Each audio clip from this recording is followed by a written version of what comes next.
Mainit na mantika mga lods. Ilagay na natin tong karne.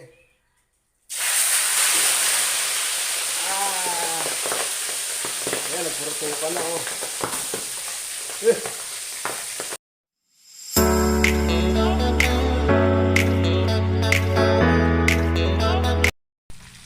Ang ganda na ng kulay mga idol oh. Ayan, naririnig nyo? Malutong-lutong yan. Oh. Lechong kawali ni Tata Nole.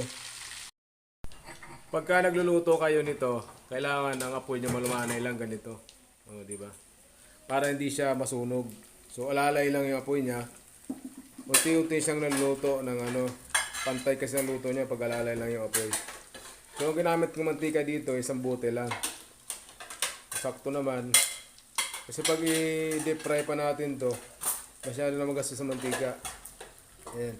So ang baboy natin, isa't kalahating kilo mga idol. Ayan o. Mamaya-maya lang, babalik tira na natin siya. Ayan yung ano niya o. O diba? Medyo mapula-pula na yung ilalim. So mamaya-maya lang, babalik tira na natin siya. Ganyan lang kalakas yung apoy. Ayan o. Mahina lang yan. Gusto nga medyo malakas pa yan eh, pero ginanong ko na lang para dali siya maluto. Pero sakto lang yan. Ang ganda na ng ilalim niya mga idol oh. Bali ito pala, pinakuluan ko muna to. Pinatuyuan ko ng sabaw para manuot yung lasa ng ano, rekado sa laman. So ayan ang kinalabasan niya hanggang sa lumambot. Saka ako hiniwa-hiwa, nilagyan ng magic sarap. Tapos hinalo ko dyan sa kumukulong mantika. Ayan siya. Ayan ang lechong kawali natin mga idol.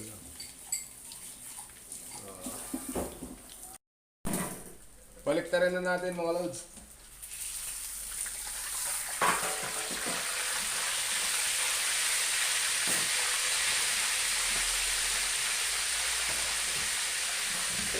Ayan, di ba ang ganda ng kulay? Oh. Ang ganda na ng kulay niya oh. Oh ha. Ay, yummy talaga nito mga idol oh. Wow! Mamula-mula siya na ano, malutong na yan. Yummy! Sarap nito. I-slice na natin mga idol. Ah, grabe.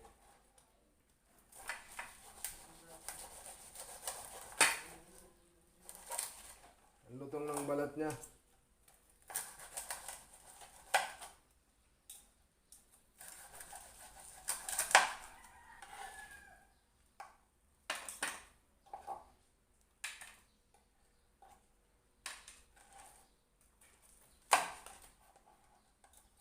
Ano naman, lutong-luto oh. O diba? Ang ganda na pagkakaluto niya oh. Ayan. Sulit yung pagkakaluto niya mga idol oh. Sarap na ito.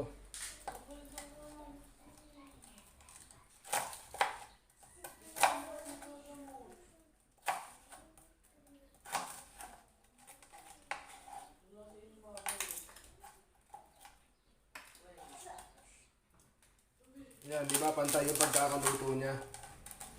Sulit oh. Oh, lutog. Lutong ng balat niya.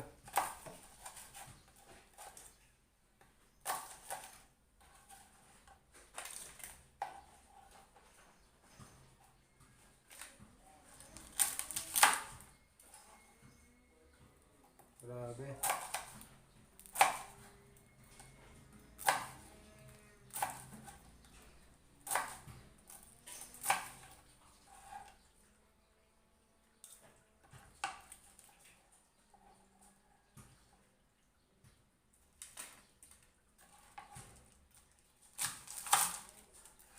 Panalo to mga idol. Ganda oh. Ang ganda na pagkakaluto niya oh. Oh ha oh. Pantay yung luto niya oh. Ganda na laman niya oh. Oh. Oh ha. Oh, yung balat niya oh, crispy. Crispy yan. Ganun lang kasimple magluto ng lechong kawali mga guys.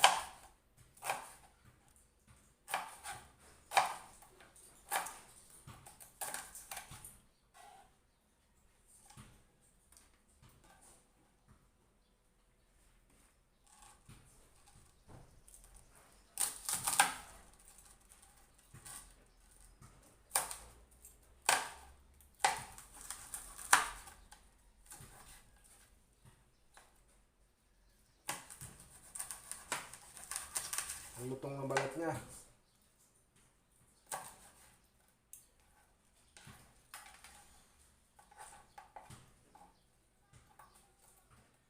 Hmm?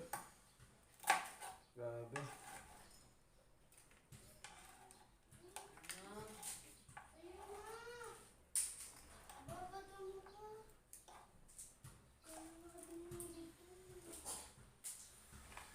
Nakita natin yung iba kasi sobrang laki na pagkakaano.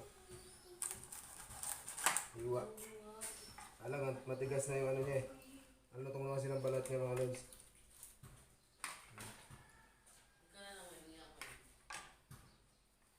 Ayan oh. Wow.